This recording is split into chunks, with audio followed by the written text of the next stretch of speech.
Welcome to Nevada Newsmakers. On the broadcast today, Danny Thompson joins us. He's the former Secretary-Treasurer of the AFL-CIO here in Nevada for the whole show on an all-new Nevada Newsmakers. We started this community garden to grow more than fresh food. We're growing a stronger, healthier future in Nevada, but not without help.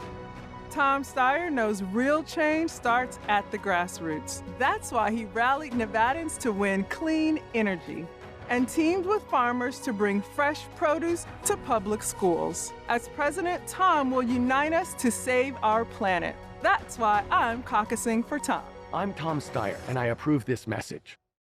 Like a traditional handmade basket, retail is woven into the fabric of life in Nevada. From big box to mom and pop, retail supports our communities in countless ways. Jobs for the disabled, team uniforms for kids, help for the elderly, and so much more. Retail employs over 1 in 10 workers. Retail supports Nevada, and we support retail.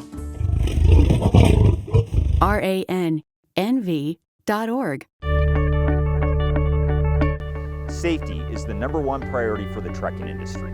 Over $7 billion a year is spent on technology like this electronic eye that will apply the brakes automatically. But the most important factor for safety is the truck driver.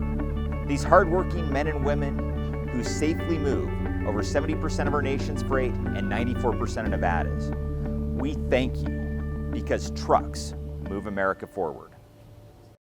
This is Nevada Newsmakers with host Sam Shad, a no-holds-barred political forum. Now, from the Nevada Newsmakers broadcast headquarters, here is Sam Shad.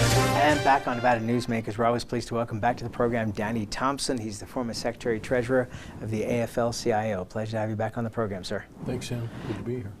Okay, so let's start out with the Teachers Union out of Clark County.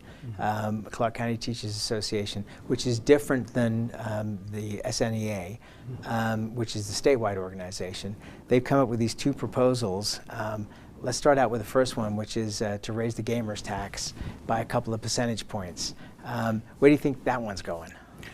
Well, you know, gaming tax, it was put into place at a time when the only place you could legally gamble in America was Nevada.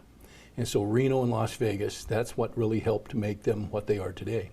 If you fast forward to today, you can gamble in Idaho or Iowa or Florida or anywhere. And so for gaming to succeed, they have to be special. And the reason Las Vegas is survived and Reno has survived, they're survived on their name and trying to recreate themselves and be special. The tax that they're proposing isn't a new one. This is one that's been tried before and failed miserably each time. And I would tell you that if you're a gamer in Nevada, you pay gaming tax, you pay room tax, you pay slot tax, you pay liquor tax, you pay entertainment tax, you pay sales tax, you pay property tax. I don't work for the gamers, but that would be the argument that I would make, that this is not fair. And if you look at what the legislature has done, you know, I can't remember the year, like 2003, when they went after the banking institutions. After that whole fiasco, you know, there was kind of like an unwritten rule that, hey, we're not going to do individualized taxes. If we're going to tax, we're going to tax single everybody. industry, right? And then you fast forward to 2015 when the margins tax, in effect, was put into place. So I think that's a huge uphill pull for them. You know, the way it's written, it would become a legislative initiative, so that they would have to qualify, they'd have to win. It goes to the legislature. The legislature has the first, I think, 40 days to consider it. If they don't consider it, it goes back to the ballot. So you're talking about a lot of money, and these are the kind of campaigns I do, my company does. You're talking a lot of money to get that on, and I think you're going to find out there's going to be a lot of people who would be opposed to it. And specifically, I think the workers in the hotel industry, and primarily the culinary union. I mean, a tax like that would probably come out of the back pockets of those workers, honestly. You know, the other side of this, and you know, I think it's easy, you know, for the general public, you know, let's put a tax on gaming. Doesn't affect me, Right. even though it does. but that would be the natural thing. And also the union can come out and say, well, look at the taxes that these companies pay around the country. They're much higher rate taxes. Pennsylvania, I think, is around 40%. Right. But I think that, and you tell me if I'm wrong, that the ability for companies to come into Las Vegas and build these mega resorts, Resorts World, $4 billion resort. Right. The same with the new property that was the Fontainebleau. That's again a $3 to $4 billion property. The reason we get those is that the gaming tax is low, so people can get a return on their investment. And if somebody comes to Las Vegas and loses $1 million versus losing $1 million in Pennsylvania, it's much better for the company. So we get those giant buildings and all the amenities and all the jobs, construction jobs, service jobs, etc. Am I right? You're totally right. And without that, that's one of the arguments against raising the tax, that if you do that, Las Vegas isn't going to be the place that it is today. And I have to tell you, if you say if you're not in the entertainment industry or the gaming industry, you were like, what does that matter to me? Well, if you look at the state budget, right. If you impact that industry, it's the #1 industry in the state, you are hurting. And in fact, I would argue that the 7 miles of the Las Vegas Strip represents the majority of the Nevada state budget. And so you got to be careful what you do here, because you do it wrong, it's going to have far-reaching implications that maybe we don't even know what all those are, but I can guarantee you some of them would be just what you said, that these companies now that are coming here and investing billions, putting people to work, generating taxes, not just gaming tax, but all those other taxes, that makes our world go around. And so tinkering with that is not something you should do by the legislative initiative. I mean, the legislative initiative process, in this case it's the legislative one. It should be one that is debated and you poke all the holes and see what happens. Whereas you do it by this process, it's a popularity thing at the ballot. Okay, so the other thing here connected to this is that the gaming industry is no longer the gaming industry. No. The gaming industry is the entertainment industry. Yes. So they are as much retailers as they are gamers, because the gaming take in Las Vegas now is pretty close to 30%. It's around 32%.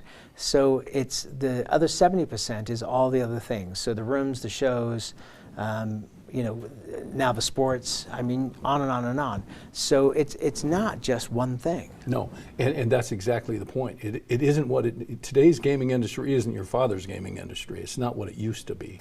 And that's what I mean by recreating themselves. I think probably the best thing we've ever done is a stadium. The Raiders' addition to Nevada, to Las Vegas, is going to be a huge boom. And if we get this train to Southern California, it'll be primarily because of that. I mean, that's going to be a huge consideration there. And so they do all these other things to recreate themselves. The National Finals Rodeo. I mean, gaming isn't what it used to be, because you can gamble anywhere, and people do. Yeah, no, to say the least.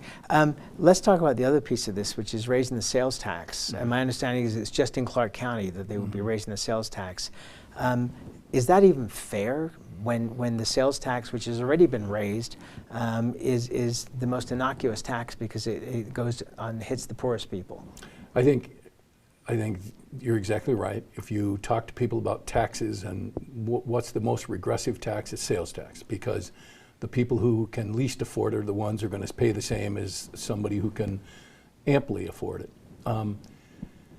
It would take the sales tax in Clark County to the highest, I think, in the nation. It'd be 10%. It's close. 10%. Yeah, it'd be right up there. So I mean, you spend $1,000, it's $100 in tax, and there's a lot of ramifications that come along with that. I mean, if you're an R.C. Willie. By the way, the other way around. If you spend $1,000, it's $100. Yeah, exactly. I'm sorry, I said it backwards. But if you're an R.C. Willie and you're selling high dollar furniture, it might be worth a drive to St. George, Utah, and buy my furniture there, because I'm going to save 2 points. I think that has the least chance of passing. Certainly in Clark County, people right now are paying 8%, and so. That's just a huge uphill pull. And if you look at the cause of these things, why they're doing this, You know, I think the legislators thought when they left the session that they had put extra money into the budget for the teachers. And they increased safety, spending, all these different pots of money they put into the budget for these school districts, and specifically for Clark County. I think they thought that it took care of the problem. And then the superintendent there, Superintendent Jara, announced that he was going to fire all the deans. Which he ended up actually doing. I had the unfortunate circumstance to be at the school board meeting the night that all came up, and it was probably the most ugliest school board meeting I've ever been to. But in order to give the teachers a pay raise. The problem, I think, Clark County School District, 5th largest school district in America, has a structural budget problem. And you know, that may be one remedy that the superintendent chose. But you know, they couldn't even say what their budget was. They didn't even know at that meeting. I mean, I was taken aback that, you know, but the legislature thought that they put money there. The problem is the way the money works from the legislature, it goes to the school district. It's not the legislature's place to negotiate, nor can they negotiate on behalf of the teachers. They can put extra money in there, which they did, and apparently they didn't say it was enough. Well, Ruben Murillo has been on the program for the last several years saying that we need to put another $1 billion into the school system, and for all the reasons that we know.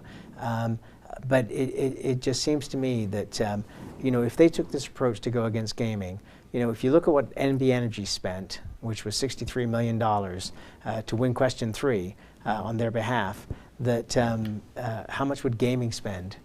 They got a lot more money than NV Energy had to spend. Well, and that's exactly right. I mean, they would spend whatever it takes, I think, to defend themselves at the end of the day. And then, like I said, I think you'd be up against the Culinary Union would have a lot to say about that, because in their negotiations, you know, that would be a huge point, you know, so for the companies. I'm going to make a point here, and you can comment if you want or not. Okay. But the irony would be that you would have the Culinary Union aligned with Las Vegas Sands, Sheldon Adelson, fighting on the same side, which is the whole secret of politics, right? Which is some days no permanent enemies. that would be the story. All right, let's take a break. More with Danny Thompson when we come back. Tamarack Junction is South Reno's hotspot with over 450 of the latest slots and video games. Sully Sports Bar, the Dining Car Restaurant, William Hill Sportsbook, and the Tamarack Steakhouse and Lounge. We're just north of the Summit Mall in South Virginia. Yeah. Take a look at this. Tom Steyer. Tom Steyer surging in Nevada. This is working for Tom Steyer, surging in South Carolina. I don't think it's just resources. Surging in 2 new polls out of Nevada and South Carolina. Polling at double digits, up 11 points from October. That is dramatic. I'm saying we have a broken government. That's what's going on in Washington, D.C. It's been bought by corporations, and my question to the American people is, who do you think is going to change that? I'm Tom Steyer, and I approve this message. Hi, I'm Eric Robnett, owner of Home Energy Experts. Has this ever happened to you? Honey, did you remember to turn down the thermostat? Forgetting to set the temperature? Not fun. We can help. Our new smart thermostat keeps the temperature set for your comfort all by itself. I'm feeling hot now. To increase your comfort, go to homeenergyexperts.com for details. That's homeenergyexperts.com. The signs and symptoms of cataracts can start out small with subtle changes in your vision. So don't wait. Be proactive and take your vision into your own hands. If you're experiencing the onset of cataracts or just have questions, contact your eye care professional or call Eye Care Associates of Nevada today. Dr. Hiss has years of experience specializing in the surgical correction of eye disorders and has completed over 84,000 vision correcting procedures. At Eye Care Associates of Nevada, we'll change the way you look at the world. The Tamarack Junction Steakhouse is known for signature steaks, handcrafted cocktails, and world-class wines. Join us Thursdays and Friday nights from 4:30 to 6:30 in the Steakhouse Lounge for live music, gourmet plates, and well-priced wines, just north of the Summit Mall on South Virginia. This is Nevada Newsmakers. And back on Nevada Newsmakers, we continue our conversation with Danny Thompson. He's the former Secretary-Treasurer of the AFL-CIO in Nevada. You brought up Virgin Trains. This project has been going on so long. Senator Reid was a big supporter of it back when it was maglev. Now it's going to be more of a traditional train, but a higher speed, not high speed like we see in Japan and China, but a higher speed. It looks like the Virgin name is really, and we also have to compliment Tony Marnell, who spearheaded this whole thing. But why do you think that California and Nevada are willing to do this whole bonding thing now, where previously they weren't? Well, little known fact for you is I was a train commissioner in Nevada for about, I don't know, 20 years, and whatever it was, 14. It was a long time, and that entire time was the big thing we were trying to do was get the maglev train between Las Vegas and Southern California. There was a board in California that was comprised of city council members and mayors from those cities who wanted it. The reason is, if you're ever in Las Vegas on a Friday night, get up on the top of one of the hotels and look south. It's a steady stream. And you get up there Sunday night, and there's a steady stream going back. There's a huge influx from Los Angeles and Southern California to Las Vegas on the weekends and on holidays, and so it's a huge part of the economy there. And if you know anything about that road, the last thing you want to do as a Southern Nevada is get on that road going to LA, because it took me 10 hours one time, and it's 285 miles. And so there's no question that road needs to be improved. There was a right-of-way, and the only thing you use that right-of-way for is a train. There was no, when they did all this tax abatement stuff, there was no category for a train. And so, now comes Virgin trains, because it was Desert Express that when Marnell had it, and it was a steel wheel high-speed train, and that's what they're proposing, is a steel wheel 150-mile-an-hour train. I think it can go faster, but it's 150 miles an hour. They run it currently between I think Orlando in Florida, and so along they come with money, and the big impediment had always been the money to start and the money to get something going, and then where people can put pieces together. And so along they come, and they've got the money to start this thing and the wherewithal and plan to do it. And so the big difference between then and now is that Virgin Atlantic or Virgin Trains is making the proposal, and they're willing to put their money up.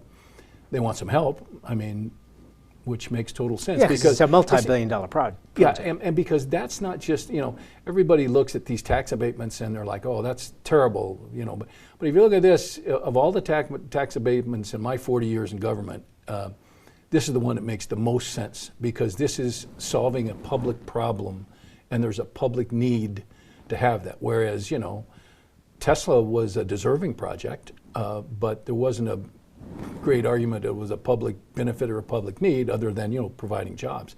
This will which is actually a pretty good public need, which is a great thing. And I have to tell you, you mentioned Lance Gilman. I have to tell you, in my 40 years in government, the guy who single-handedly started our economy diversification has been Lance Gilman and Don Roger Norman. They put the money up, took a big chance, and without those two, we wouldn't be where we're at today. I know Story County wouldn't be where they're at today. Well, and the thing that's fascinating to me about this whole thing, and obviously people that watch this program on a regular basis know that I've been a huge supporter of TRI. They've been a huge sponsor of Nevada Newsmakers over the years.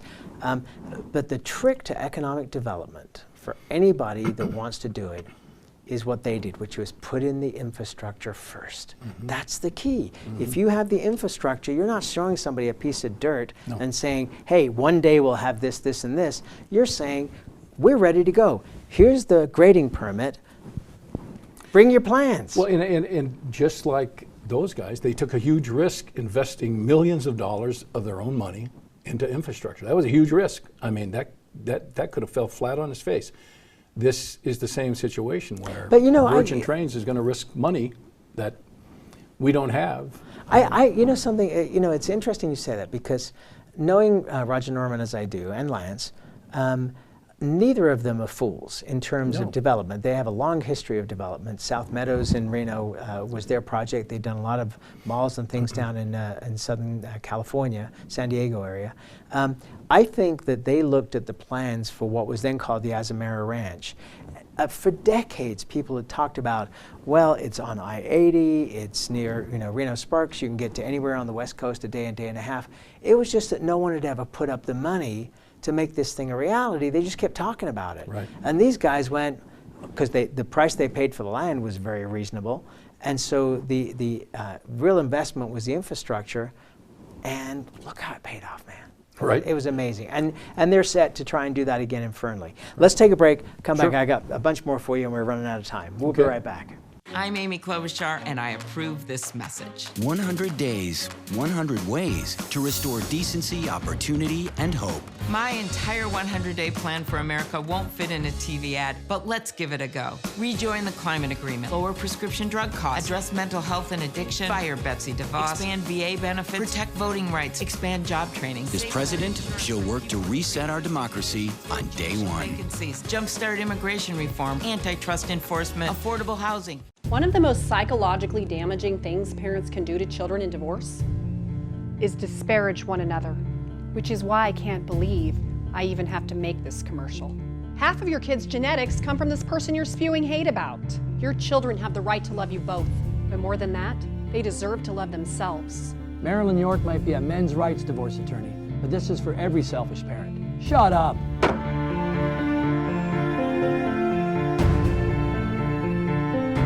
Hi, I'm Dave Newman. Remember me? I used to be the house detective, and now I'm a realtor, full-time at RE/MAX Realty Affiliates. A lot of people ask me, how's the market? You know what? It's fantastic. If you're even kicking around the idea of buying or selling, give me a call. Let's talk about it. Call me at RE/MAX Realty Affiliates and just ask for the guy who used to be the house detective, Dave Newman. Everyone is talking about opioids, but they're not the only drugs that can be harmful if taken in large quantities or not as prescribed. You also need to be aware of side effects from anxiety drugs, muscle relaxants, sleep aids, and stimulants. Mixing prescription drugs with other drugs or alcohol can be dangerous. If you take Ambien with a glass of wine, it may be enough to stop you from breathing. Prescribed drugs can be just as dangerous as illegal drugs. Take medications only as directed. This is Nevada Newsmakers. And back on Nevada Newsmakers, we continue our conversation with Danny Thompson. He's the former Secretary-Treasurer of the AFL-CIO. So one more thing about the train going from Las Vegas to Victorville. A lot of people were critical and laughing about Victorville as being the destination. But the reality is that Tony Marnell had looked at all the gaming cards for the Rio back in the day and saw how many people that came to the Rio were living in the Inland Empire in Southern California, and that was an hour away from Victorville. It made perfect sense. There was a huge built-in base for that. It just took this long to put it together. Yeah, and then once that's done, though, there's a plan to go from Victorville to Palmdale, and then you're hooked up. Yeah, but you know what? Our lifetime, I don't know. Yeah, that's always been the plan, though, and I have to tell you that you're right. That I totally believe it would work, and I've been involved with this to the maglev days. So. No, and I don't disagree with you, but I mean, you look at what's going on in California with their high-speed train between San Francisco and LA, and if that's any indication of how long it's going to take for Palmdale to be a part of this network, somebody else's lifetime, not ours. Right. Abatements. This governor is looking to change GoEd and GoEd's mission. Does that concern you? Well, it depends on what the change is, you know. Well, it looks like, you know, not giving the incentives. Well, you know, that's going to be up to the individual. I mean, I can see that where, you know, the train wasn't given an abatement. We tried to get an abatement for the train, and of any project that should have got abated, that one should have, because like I said, it's in the public need. You that's a slippery slope on both sides, and I don't know what the answer is. I guess it depends on how that is done. I think you still can apply for abatements. You can go to the legislature and ask for abatements. They can call special sessions if there's something that truly makes sense. And isn't it $1 billion threshold? There's a threshold, right? And if you meet the threshold, then I think that one of the things that is concerning everyone and who are against abatements, I'm not against abatements, but I think the people who look at the other problems that the state has, and education being paramount, and then there's a thing called Medicaid that is a huge problem for the state. I mean, Governor Sandoval agreed to the extension, so in effect doubled Medicaid. Medicaid only reimburses providers at 57% of cost, not 57% of what I charge, 57% of what it costs. And so the formula doesn't work for the providers, and many providers don't want to provide Medicaid because it kills them. And so there are huge problems out there that need to be addressed, and ultimately some sort of tax relief. And I would argue that, listen, if you want to do anything to fix taxes, take that 3% and 8% cap that was put on back in the 90s, I guess. For the property taxes. For the property taxes.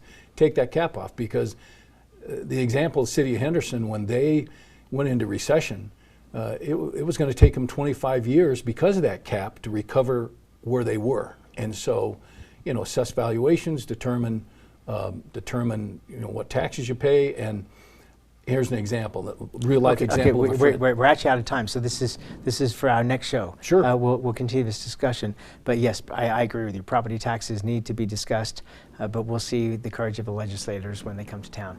Always, thank you for being here, my friend. Thanks, Sam. And we'll be right back. A bird's eye captures its surroundings at different heights.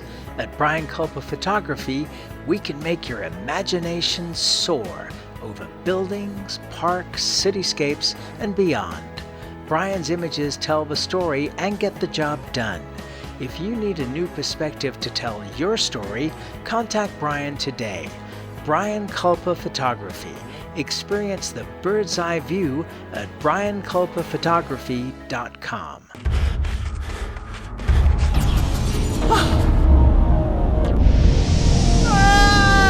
Hey, Dad? Are you learning? This place is great. Huh? You gotta try this. Wow, this stuff is great. People are gonna love it. Yes. Yes, they will. Like a traditional handmade basket, retail is woven into the fabric of life in Nevada. From big box to mom and pop, retail supports our communities in countless ways. Jobs for the disabled, team uniforms for kids, help for the elderly, and so much more. Retail employs over 1 in 10 workers. Retail supports Nevada, and we support retail. RANNV.org.